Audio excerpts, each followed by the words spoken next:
Yes! Hej Pia. Hej. Jeg vil bare definere, hvad klogskab er for mig. For mig er klogskab ikke noget med speciel viden inden for et specielt område.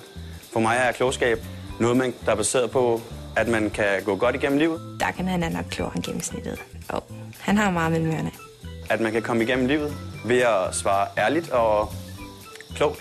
Det er simpelthen klogskab for mig. Jamen, Dagen er da lidt klog. Er han lidt klog? Det er det. Tak. Den næste dreng, det er Emil. Kæft, hvor er det godt. Nej. Han reddede virkelig min aften, må man sige. Du skal beskrive den sjoveste episode på Paradise Hotel, imens du laver Sprallemand. Okay. Ja, men Nick, han kan ikke så godt lide ost. Det er han pænt ude med, ikke? Og så står han op ved baren og kaster toasten af helvede til. Og så... Stop.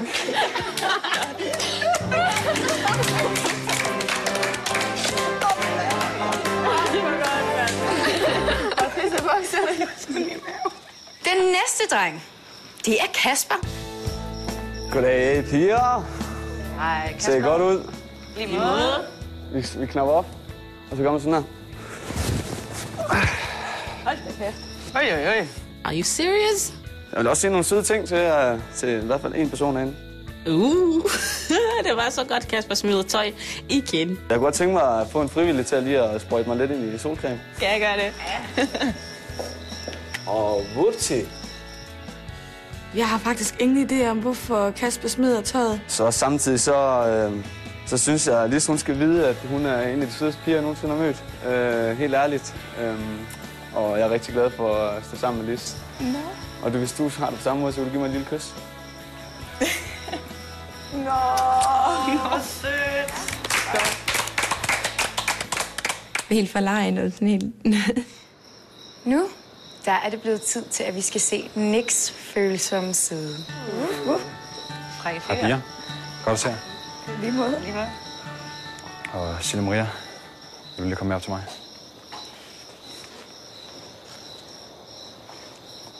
Jeg har aldrig før dannet så hurtige følelser for en pige, som jeg har med dig.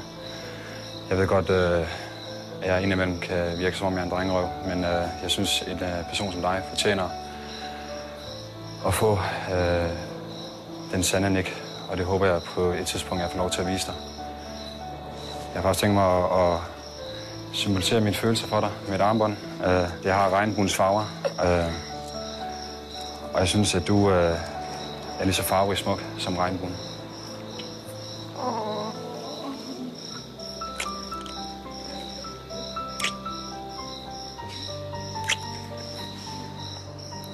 Det mener jeg. Der bliver jeg godt nok rørt. Næste performer, det er Danny. Hej piger. Hej. Bonsoir. Jeg kunne godt tænke mig at bruge dig, Tina. Sådan der. Kig ham dybt i øjnene. Du ser fantastisk ud. Ej, lad mig komme op herfra. Jeg synes, du har nogle fantastiske øjne. Dit smil, det er fantastisk. Jeg ville have mig selv, hvis jeg ikke fik udtrykt de følelser for dig. Så jeg håber, at vi sammen vil kunne nyde den her aften sammen. Hold da kæft. Lige nu så tvivler jeg selv på mine egne evner til at forføre nogen som helst. Jeg er sikker på, at I alle sammen har glædet jer rigtig meget til at se Niklas' sexede side. I know you want me. I made it obvious that I want you to. So put it on me. Det er utroligt grænseoverskridende. Imens jeg danser, tænker jeg, fuck. So give it to me. Jeg var virkelig helt i min egen verden, da jeg så på Niklas. Han var super sexet. Det var verdensklasse. But tonight I'm fucking you. You know that tonight I'm fucking you.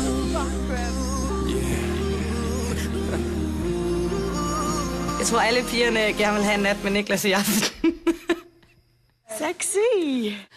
Forskellig i til ikke? Så Niklas i det der 9, fordi hans ben er lidt skæv. Så får han 8,5. Piger, Drengene, de har nu gjort, hvad de kunne for at overbevise jer om, at de fortjener titlen som Mr. Paradise. Men I skal også kåre en Mr. Pinlig.